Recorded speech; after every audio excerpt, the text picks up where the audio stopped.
Oi girls and boys and everything in between, it's Ace Trainer Liam back with another episode of Form Fight. Form Fight is a series where we take a look at a Pokemon with more than one form or a branched evolution or counterpart Pokemon. We have a look at the differences between those Pokemon and try and work out which one is the best. And so we can see these Pokemon in action on the battlefield. We also have a Metronome battle between the different Pokemon in question. If you're a fan of the Form Fight series and you're ready for more, make sure you hit the like button to show your appreciation for this series, and of course subscribe so you never miss an episode. But with all that out of the way, let's take a look at today's challenges. Today we're going to be comparing the two forms of Dugtrio, Kantonian and Alolan.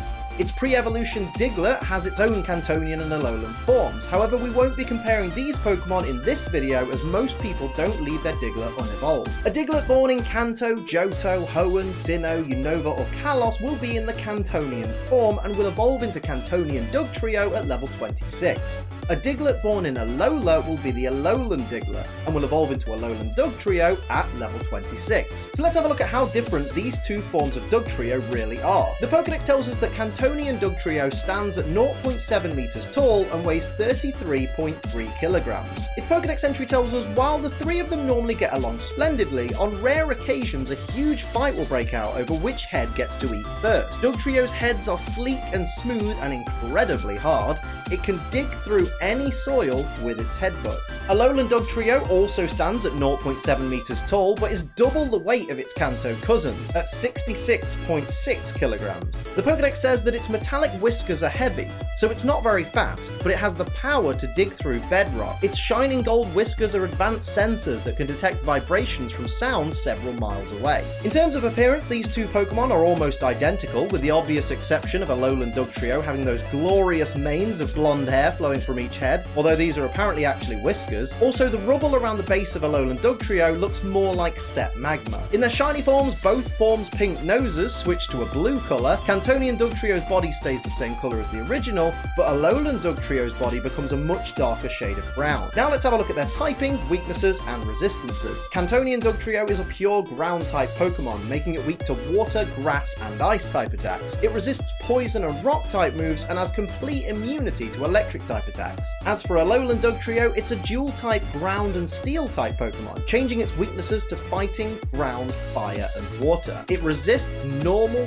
flying, bug, rock, steel, psychic, dragon and fairy type attacks, and has complete immunity to both poison and electric type attacks. Now we'll take a look at the stats and abilities of these Pokemon forms. Kantonian Dugtrio has always been a very fast Pokemon, and in Generation 7 its attack was buffed to 100 base power, giving it much more ferocity. However, its low HP and very average defensive stats make it somewhat of a glass cannon. Ability-wise, its primary ability is Sand Veil, which increases Kantonian Dugtrio's evasion when a sandstorm is in effect. Of course, this means Dugtrio either has to summon a sandstorm itself to activate its ability, or it needs an ally to call the storm in for it. Its secondary ability is Arena Trap, which prevents all grounded opponents from switching out, unless of course they're ghost type Pokemon. This is excellent for putting pressure on an opponent, but it's worth remembering Dugtrio's poor defensive capabilities mean it's hardly going to keep up that pressure for long. Also, Baton Pass, U-Turn and Parting Shot are all unaffected by this ability. Its hidden ability is Sand Force, which increases the power of rock, ground and steel type moves used by Dugtrio by 30% if a sandstorm is in effect. As fantastic as this ability is for giving Dugtrio higher firepower, much like Sand Veil, it still needs to waste a turn summoning a sandstorm, leaving itself vulnerable, or have an ally call one in. When it comes to Alolan Dugtrio, its stats are almost identical to Kantonian Dugtrio's, except it loses 10 base speed to give it 10 base higher physical defense, which honestly doesn't make its bulk that much better, but of course it does have the steel typing which gives it that many more resistances. Its primary ability, much like Kantonian Dugtrio, is Sand Veil, which we've already talked about. Its secondary ability is Tangling Hair, which lowers the speed stat of any Pokemon that hits Alolan Dugtrio with a contact move by one stage. This is helpful in scuppering opponents' strategies and leaving them vulnerable to attacks by Pokemon that wouldn't normally be able to outspeed them. The downside though is that Dugtrio needs to be hit for this ability to activate, which can often mean the end of its time on the battlefield. And of course for its hidden ability, it also, much like its Kanto cousin, gets Sand Force, which again, we've already discussed. Now it's time for me to decide which of these two Dugtrio forms I prefer, and I'm leaning towards the Alolan form. I just prefer the fact that it has so many more resistances, and it has 2 immunities, which can be very effective in a team. It has that little bit more bulk because of its resistances, combined with the fact that it's got that little bit more defense, and even though it loses that 10 base speed, it's still faster than a lot of Pokemon that you're going to encounter. Whilst I don't really like the look of Alolan Dugtrio's hair/whiskers, I do like the fact that it has proper lore behind it, and it is actually based on something out of nature. And really, in comparison, Kantonian Dugtrio is just a little bit plain, really. There's nothing really else to it. But of course, it's not just up to me, it's up to you guys to decide which of these two Pokemon forms you prefer. But before you decide, let's have a look at these Pokemon on the battlefield. It's time for the Metronome battle. Of course, before we get started, I will point out these Pokemon all have max IVs in all stats, 0 EVs in all stats, they have neutral natures, they have their hidden abilities, which in this case, it's all Sand Force. The only differences that give a disadvantage or an advantage to either of these Pokemon is their typing and their base stats. Everything else is all up to the Metronome. Let's go. Here we go, Dugtrio versus Dugtrio, Kanto versus Alola, as we see the regular Pokemon and the shiny Pokemon make their way onto the battlefield for this wonderful contest of ground versus ground and steel.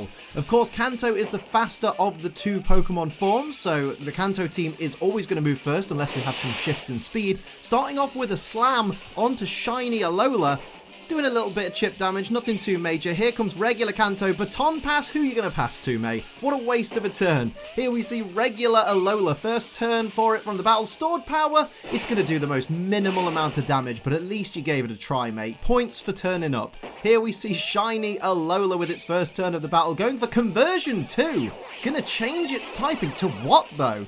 Changing its type to the rock type. So for the rest of this battle, shiny Alola is a rock type as opposed to ground and steel. Here we see shiny Kanto coming out with a Razor Wind. So it's a 2-turn attack. It's going to whip up a Whirlwind this turn, and next turn it's going to fire that Whirlwind at both opponents. Here we see regular Kanto going for Work Up, going to raise its attack and special attack stats by 1 stage each, giving itself that little bit more firepower. How's it going to take advantage of that? We will see.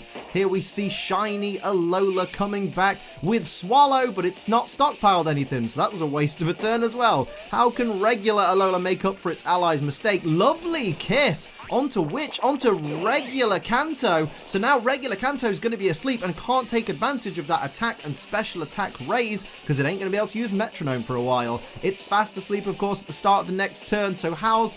Oh, Razor Wind, I forgot about that. So there we go. There hits the Razor Wind for the tiniest little bit of chip damage on each of the Alolan forms. Here comes shiny Alola. Alola's in the driver's seat right now. Needle Arm's going to be super effective on the pure ground type. Oh my lord. Almost took down regular Kanto. 18 HP left. Here comes regular Alola with a Swallow of its own. Just what a waste of time there. Absolutely nothing achieved in this battle so far.